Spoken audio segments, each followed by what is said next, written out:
Good morning. I'm Reverend Tegus Swan, pastor of Refreshing Springs Ministry and member of the Beaver Butler Presbytery of the PCUSA. Um, and welcome to today's episode of God's Grace for Single Mothers. Our topic today is Cry If You Need to. While people are joining us, I want to take time to just throw out a few housekeeping reminders. If you want to hear what I have to say on issues of human sexuality, LGBTQ, and gender equality, I encourage you to go to my Facebook page, Organic Tegus Swan, and also the CBE Voices of Color chapter Facebook page. I also blog on Kaleidoscope Christian WordPress.com. And you can also search the Christian Sex Chronicles also on Facebook, where I blog about those issues and talk about those issues. Also, last year, for God's Grace for Single Mothers, we started a challenge to kind of encourage single moms. As single mothers, we know that we kind of need 3-4 pairs of arms instead of the ones we have. So certain things always fall behind. We're not able to do it all. And for those things, rather than beat yourself up, we started a challenge called a 30-day challenge to a better me, 30 days to a better me. And during that period, it's a time you can start anytime. There's no set time for starting in middle of the month, end of the month. But it's a time where you give yourself 30 days in which to work on a particular aspect of your life that you want to improve. Because sometimes if we do not give deliberate effort to those aspects of our lives, they're going to be unattended to and might give you unnecessary frustration. Well, I just started a 30-day challenge at the beginning of this month, and my 30-day challenge is housekeeping. Because of how busy I get, I tend to just come home and want to relax. The last thing I want to do is housekeeping. I work lots of hours per week. It's really crazy to be able to keep up, but with the 30-day challenge, today is day 4 for me. I tend to do one thing about my house, putting papers away, putting books away, something. Anyway, you can follow that on our God's Grace for Mothers God's Grace for Single Moms Facebook page, and please feel free to share with us whatever thing your challenge is. It might not be having to do housekeeping. It might be actually self-improvement. Are you a person who's wanted to read a particular book? Are you a person who's wanted to keep a journal? You wanted to read a Bible or something, and just give yourself 30 days to start that. And each day, share with us what little thing you did about that aspect of your life. Okay, so with that, we are going to get started with today's episode titled Cry If You Need to. I chose this topic because I don't want to give the false impression that single parenting is easy, automatically easy, just because you got God in it. From the very beginning, it's hard. However you got into single parenting, whether it's through the death of a spouse or through divorce or through the breakup of a relationship, single parenting starts with pain. And the pain is real. And oftentimes, when we don't acknowledge how painful that experience is, it actually screws up our single parenting and all the efforts we're going to make thereon. So this is one of the reasons that I have decided to focus on talking about how do we respond to that pain. So for example, did you lose a spouse? Did you break up with someone? Or you get divorced? It's gonna hurt? Yes, it is.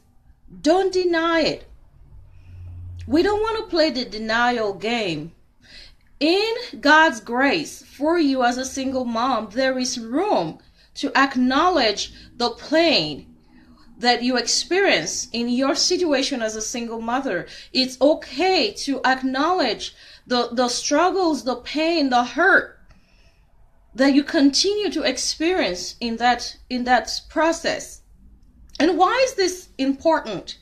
Well, one of the reasons is God's grace cannot come to you in your weakness if you do not acknowledge that you're weak.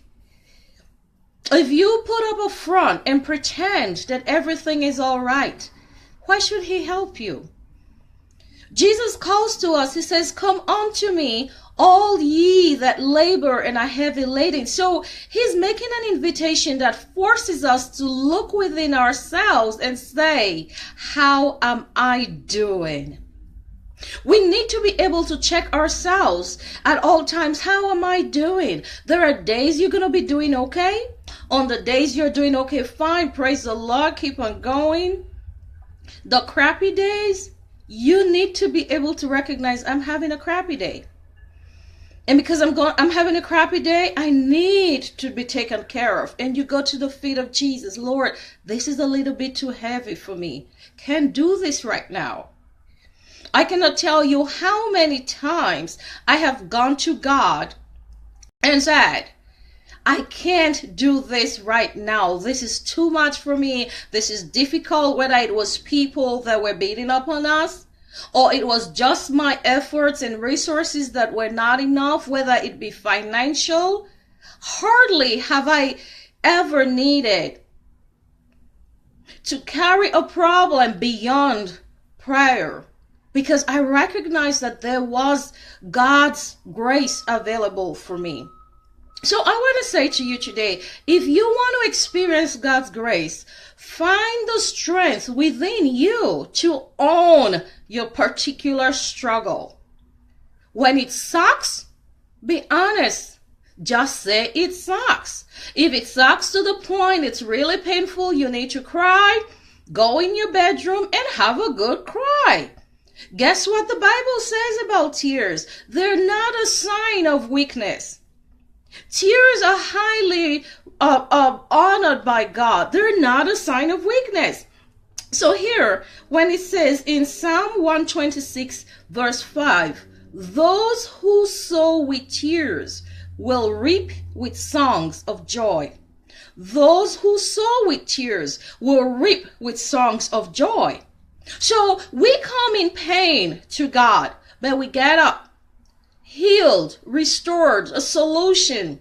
Whatever you took to God in prayer, in tears, I can assure you that it will not be long before he provides the answers and provides the solutions, and it will not be long before you are smiling about that situation. So this is what I want to leave you with this week is please take the time to own up to the stress. If you don't own up to it, you're going to ignore it. And what's going to happen is that stress is going to build up in your life, and it will take a toll on your health, on your emotions, on your relationship with your children, with other people, and even with God.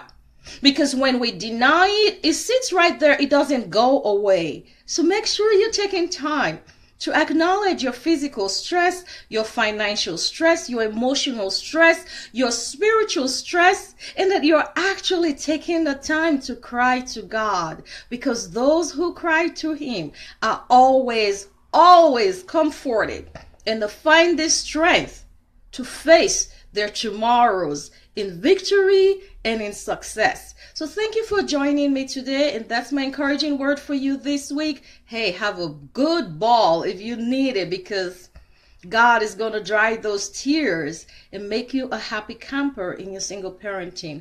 I'm sorry today I was late because I was at a meeting, and I thought I would have good enough reception to be able to do the program there. So I stayed for the duration of the meeting. Unfortunately, I was not able to connect. So that's life. But here I am. It's late, but it's still here. Encourage you to join me next week, Tuesday at 10 a.m. Eastern Standard Time, 3 p.m. GMT, when I will come to you with another episode of God's Grace for Single Mothers. Go on and have a great 30 days to a Better Me challenge, and want to hear some of those testimonies. Thank you, and God bless you.